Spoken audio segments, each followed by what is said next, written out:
In this video, we're going to be describing small integer caching and string interning.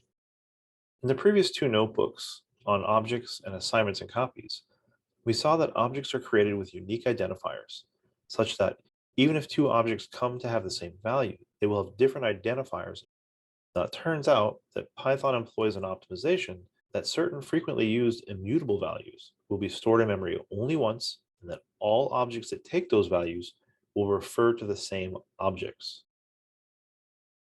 Now, the reasoning behind this is that the time it takes to create and subsequently clean up or destroy an integer like 5, for example, can add up to a substantial amount of time if that value is used often enough.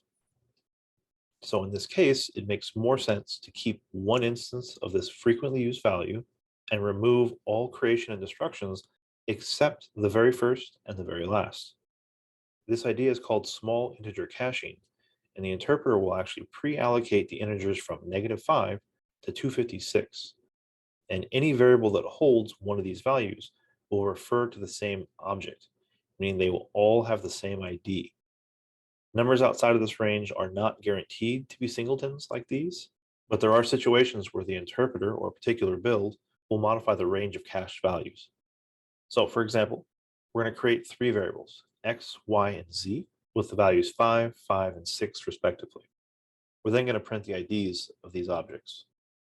Now in the output, we see that, and even though we separately assign the value 5 to both x and y, they have the same ID. And of course, z has a different ID because it points to a different value. Now, the ID for x and y would still be the same if the value 5 had been reached as part of some computation, like if we were to subtract 1 from z. So if we add another line to print out the ID of the object created from z minus 1, you see that it also matches the ID output for x and y. Now, once again, it's important to realize that the is operator and the equality comparison are not equivalent operations. And as a reminder, the is operator compares the identity of the objects, and the equality comparison compares the value of those objects. So with this optimization, these operations will sometimes agree and sometimes not. So for example, if we once again bind x and y to the value 5, and then we're going to print out the result of x equals y and x is y. And of course, in this case, both of these operations return true because of this optimization. However, if we were to repeat this code with a larger integer like 5555, we see in the output that true is not output for both these operations. X and y are obviously equal, but because the optimization does not include the value 5555, the is operation returns false. Now, for mutable objects, we don't have this issue since Python guarantees that mutable objects will all have unique IDs.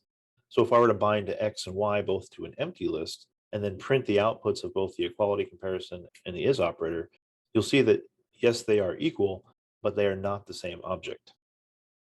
Now, interestingly, even if we were to use deep copy to create a copy of a small integer, we actually get the same ID back here. And you'll see that in the output, all three of these lines contain the same ID.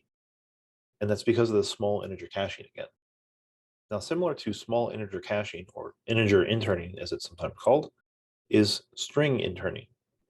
The interpreter will keep strings used by your application. Note that this is not pre-allocating every possible short string.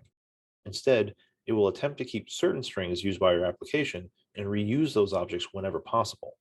So if I were to paste the same example again using a string instead of the value 5, you'll see that all three of these, x, y, and the deep copy, all have the same ID. Now note in the case of strings, the interpreter may not be able to use the same object if the string is the result of a format or concatenation or some other similar operation.